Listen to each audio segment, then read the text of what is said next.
ئێمە لە چوارچێوەی ئەو بەرنامە و پلانەی کەوا لە بۆ ئەم ساڵی خوێندن دەمان ڕشتووە لە بۆ قوتابیان بە شێوەیەکی گشتی لە کۆلیژەکەمان و بەشی تەکنەلۆژیای زانیاریش بە تایبەتی زیاتر تەرکیزکردنەوەیە تاکیدکردنەوەیە لەسەر ئەوەی ئەمە چۆن بتوانین زیاتر پەرە توانەکانی قوتابیانی خۆمان بدەین و ڕێکارێک بگرین بۆ ئەوەی قوتابیان توانەکانی خۆیان عەرز بکەن و پیشانی کۆمەلگا حکوومەت و شوێنە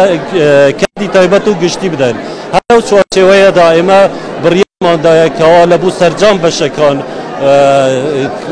ڕێکارێک بدۆزینەوە بۆی قوتابیان توانەکانی خۆیان بخەنە ڕوو. هەر لەو چوارچێوەیەدا ئەمڕۆ یەکەمین فیستیڤاڵی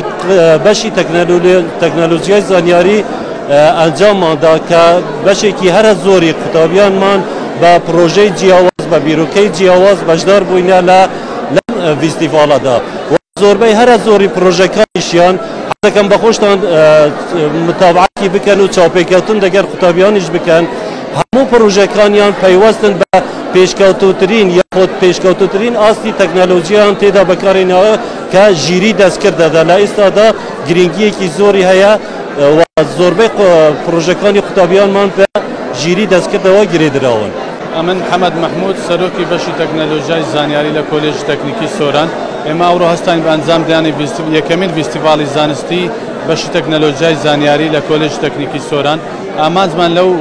فیستیڤاڵە بۆ دەرخستنی توانە و بەهرەکانی قوتابیەکانمان کە لە ماوەی ساڵانی ڕابردوو توانیوێتیان ئەو بەهرانە خۆیان فێر ببن و ئەوڕۆ لێرە نمایش بکەن. گرنگی ئەو فیستیڤالە لەوێدا کامە بتوانین ئەو بۆ شای و فەراغانێک کە ئەوڕۆ لە بازاری کاردا هەیە بتوانین هاوشان لەگەڵ ئەو پرۆژانەی کە هەیتمان بتوانین ئەو بۆ شای و فەراغانە پڕکەینەوە. پلانیشمان بۆ ساڵانی داهاتوو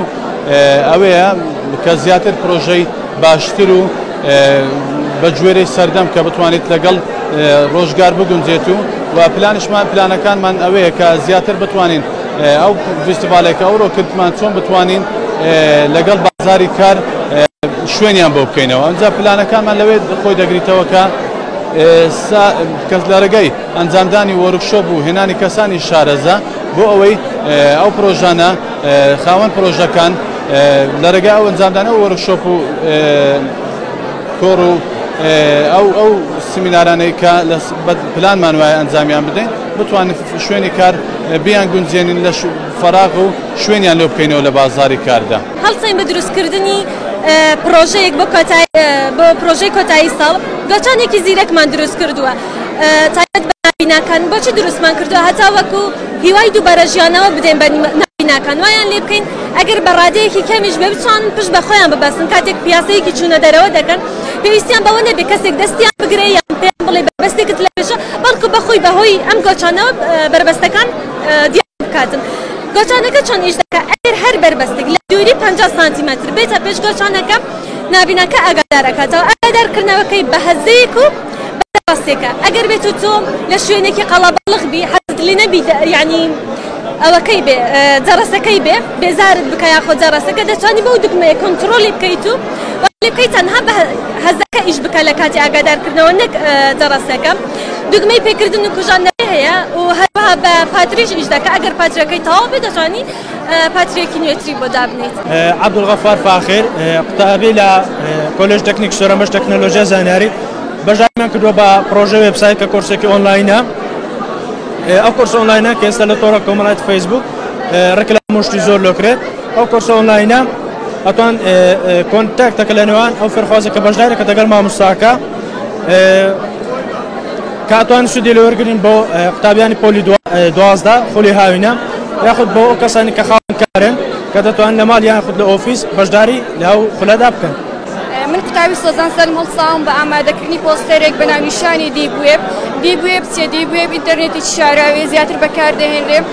لە بۆ کارەناسایەکانی وەکو کڕین فرۆشتنی چەکە یاخود بازرگانی کردن بە مادە هۆشبەرەکانە یان چەک و تەقەمەنیەکان کە لە ڕێگەی ناساییەوە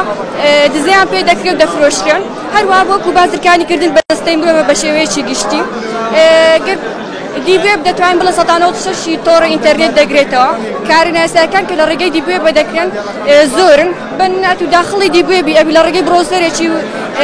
بروزری تایبەت بەخۆی هەیە لە ڕێگەی بروزەرێکە داخڵ ئەبی بنمونە کۆمنتێکی ئەکەی لە ڕێگەی کۆمنتەی توەوە بەندەکەسانی شارەزا دەتوان زانیاری تو دزە پێ بکەن و بیگوازنەوە یاخود بڵاو بکەن و لە ڕێگەی شاشەی کامێرەی مۆبایلەکەتەوە دەتوانن هاکی مۆبایلەکەت بکەن و ڕسمی تۆ بگرن و بڵاوی پێ بکەن. ئەمە 4-5 تەڵەبە پێکەوە پرۆژەکە دروستکردی وێبسایتێک بەناوی ڕێبەری گەشتیاری لە کوردستان بەگشتی و سۆرانیش بە تایبەتی ئەمە زمان لێی ناسانی شوێنە گەشتیارەکانی کوردستانەوە شوێنانێکە برم تا ئێستا نەدیتیانە شوێنەشی وونە لە پرۆژەکەماندایە بەگشتیش هەموو جێماندانایە بەس ئەو شوێنانکە برێم دیانێ تا ئێستا دامانایە و بە 3 زمانیشە زمانی کوردیش ئەوە 4 زمان یعنی لۆ عەرەبیا فارسیا ئینگلیزیا ئەتوانی بێتە ناو وێبسایتی ئەو شوێنێکە شارەزانی لە کوردستانی بێتە ناوێ لە جێتی ئەوەی کە بچی بگەڕێ و پرسیارکەوانە لینکە لەناو لەتوان بیستە ناوێ و ئەو شوێنە ببیتەوە کە مەبەستێتی و لە لۆکەیشنماندانایە ئەتوانین بەپێی لۆکەیشنی بڕوە. ئەجەب ئەم هەستان دروستکردنی پۆستەرێک سەبارەت بە 3D printing 3D printing چییە؟ ئەم پرینتانێکە لە پەرۆگەکانماندا تەنها یەک ئاراستەیە بەڵام ئەم پرینتانە 3 ئاراستەینە کە تۆ دەتوانیت شێوازێک دیار بکەیت و ئەویش بە بۆ تۆ دروست بکاتن و گرنگی 3D printingانە کە لە بۆ پزیشکەکاندا زۆر گرنگە و هەروە قاڵبانێک کە پلاستیکی نمونە گەمەکانی منداڵ تۆ دەتوانی زۆر بە ئاسانی دروست بکەیت و هەروە دوو جۆریش FDM و SLI. بەخێر بن من ڕۆژگار ئاسۆ لە کۆلێژ تەکنیکی سۆران بە پرۆژێکتی ئەگزامینێشن سیستەم بەشدارین کردووە کە سیستەمەکە بەکارێت لۆ دانانی ئەسیرە یاخود کویزی خێرا بە شێوەی ئۆنلاین و هەروە جوابدانەوەی قوتابەکەش بە شێوەی ئۆنلاین لەسێ بەش بێکاتیا ئەدمینە و قوتابی مامۆستاشمان هەیە لە بەشی ئەدمینەکە ئەتوانیت مامۆستا داخل بکەیت بە یوزەرنێم یاخود پاسۆری تایبەتی خۆی و هەروە قوتابەکەش بە هەمان شێوە مامۆستاکەش ئەتوانی پرسیار دابنێ بە شێوەی هەڵبژاردن و بە شێوەی نووسینەچیش بە شێوەی هەڵبژاردن مامۆستا پرسیارەکەی ئەنووسی و چۆن هەڵبژاردنیش ئەدا وڵامە ڕاستەکەش دیاریەکە لە نووسینەچێکەش کە تو نووسینەکەت نووسی تەڵەبە جواب بەداتەوە ئەچتەوە AI کە پێتەرێک کە سەدا چەندی ئەو وڵامەی ڕاستە یعنی چەندی لۆدا ئەنێک یعنی ئەوە نییە برێ تەڵەبە برێتە مامۆستا تو غەلەت لە من کردیە دەرەجەی کەم لە مندا ئەنێک نا AI-ەکە بە شێوەی جوان یعنی پێتەرێک کە ئەو وڵامە سەدا چەندی ڕاستە لۆ پرسیارەکەی مامۆستای و کەواتێ دەریش هەر پرسیارە و کاتژمێری تایبەتی خۆی هەیە یعنی دەقی ئەتوانی مامۆستا دابنێ و کەواتێ دەرێ نەتوانین جارێکە بچێەوە ناوێ دووبارێک بکەوە.